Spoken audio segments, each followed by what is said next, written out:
À Marseille, il est un monument qui ne saute pas aux yeux, comme le port ou Notre-Dame de la Garde.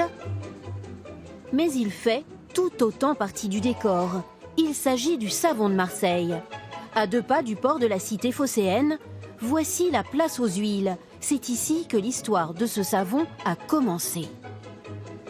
C'est par le port que l'histoire du savon démarre, ce port de Marseille où dès le XIe siècle arrive du savon d'Alep, ce qui va inspirer les Marseillais à fabriquer du savon. Et cette fabrication, elle démarre ici. Les huiles arrivent sur cette place et sont stockées et les savonneries s'installent un peu plus haut et transformées un peu plus haut. Donc jusqu'en 1900, âge d'or du savon de Marseille, on arrive à une époque où sur 400 000 habitants de la ville de Marseille, 100 000 vivent directement ou indirectement de cette industrie. C'est devenu le poumon économique de la ville et c'est ici que ça se passe.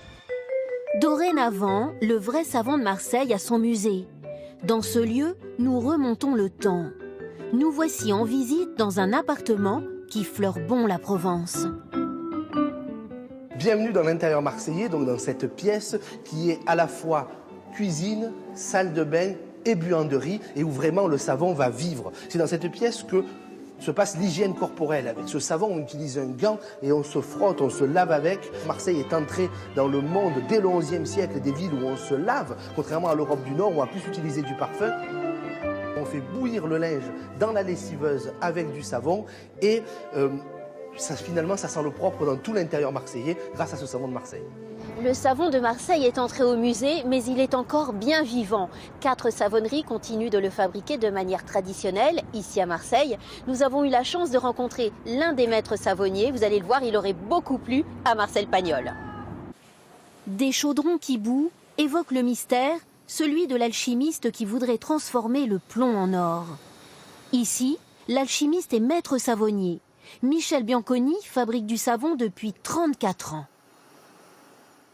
Stéphane, mon petit. La formule est simple. On met de l'huile d'olive ou d'arachide, de la soude, du sel et on cuit pendant 4 jours à 110 degrés. Et pour affiner la recette, le maître savonnier goûte le savon. Parole de Marseillais. Allez, il est un peu trop salé. Alors donc je vais rajouter un peu d'eau douce pour enlever le son sel. Ça fait 56 ans que je me lave avec mon savon. C'est pour ça, lui, il n'a aucun additif, il n'a rien du tout. La preuve, regardez. Et je fais chaque fois la publicité, c'est pas un mensonge. Regardez, pas les cheveux blancs.